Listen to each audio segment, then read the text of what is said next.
की बैठक शुरू हो चुकी है। इस वक्त की बड़ी खबर।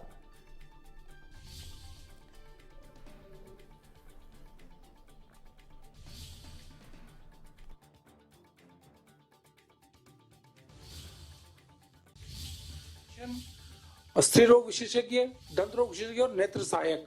तो ये 5 विशेषज्ञ हम पंचायत स्तर पर इसकी सुविधा इन शिविरों में उपलब्ध करवाएंगे। इसके साथ ही जो पीएससी स्तर पर जो जांचें होती है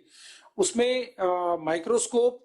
3 पार्ट सेल काउंटर जो सीबीसी मशीन होती है, सेमी ऑटोनाइजर, ईसीजी मशीन, ये सारी सुविधाएं भी हम वहीं पर उपलब्ध कराएंगे ताकि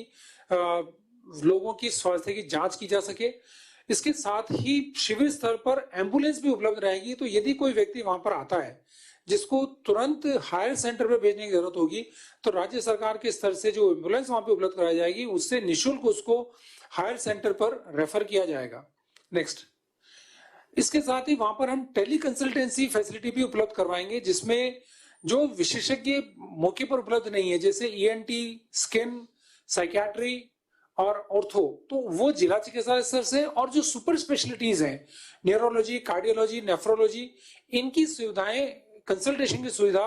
टेली कंसल्टेंसी के माध्यम से मेडिकल कॉलेज स्तर से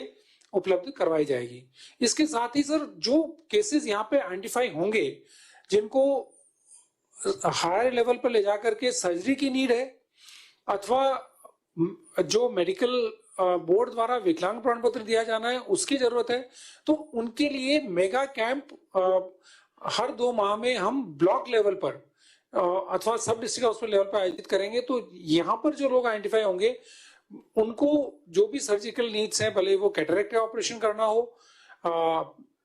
आरसीटी करवानी हो दांतों में या दाढ़ में, पाइल्स का ऑपरेशन करना हो या अन्य किसी प्रकार की शल्य चिकित्सा करनी हो, तो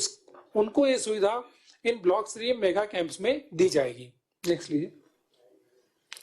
तो ये सर सारी कार्रवाई है जो होगी। इसके साथ ही सर मैं समाप्त करने से पहले एक निवेदन करना चाहूंगा कि जो आरजीएचएस स्कीम है उसमें आईपीडी पहले ही लागू हो चुका था। कल से हमारा जो ओपीडी में भी आरजीएचएस के तहत निःशुल्क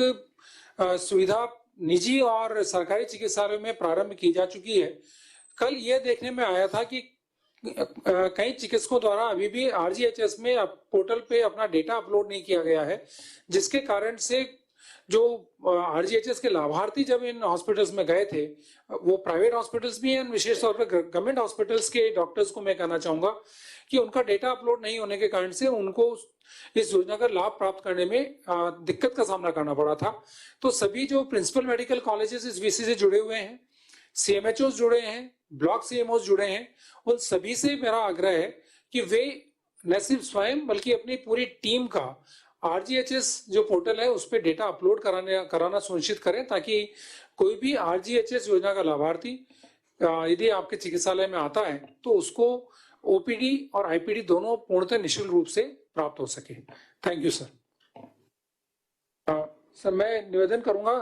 डॉक्टर सुधीर भंडारी से कि वो जो हमारे एसएमएस मेडिकल कॉलेज के प्रिंसिपल हैं, सीनियर प्रोफेसर है मेडिसिन के, वो प्रेजेंटेशन दें डेंगू की बीमारियों के बारे में, क्या हमें क्वेश्चन रखना चाहिए, क्या ट्रीटमेंट प्रोटोकॉल होना चाहिए। Thank you. माननीय मंत्री गण, माननीय मुख्य सचिव जी और अन्य उपस्थित महानुभाव, मेरे सारे कलीग्स, मैं जैसा कि आप लोगों की मंशा है और जैसा कि आपने प्रियम्बल में बताया कि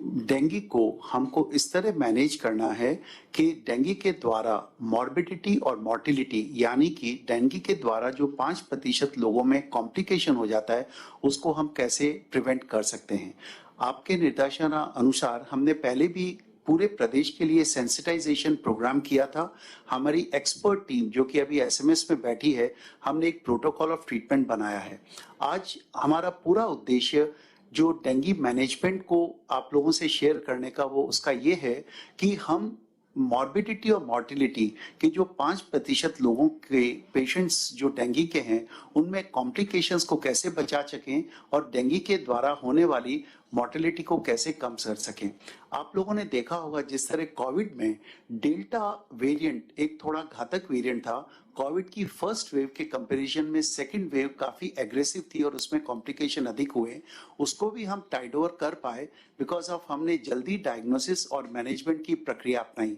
इसी तरह इस बार जो डेंगू फीवर हमारे प्रदेश में और एशिया में आया है वो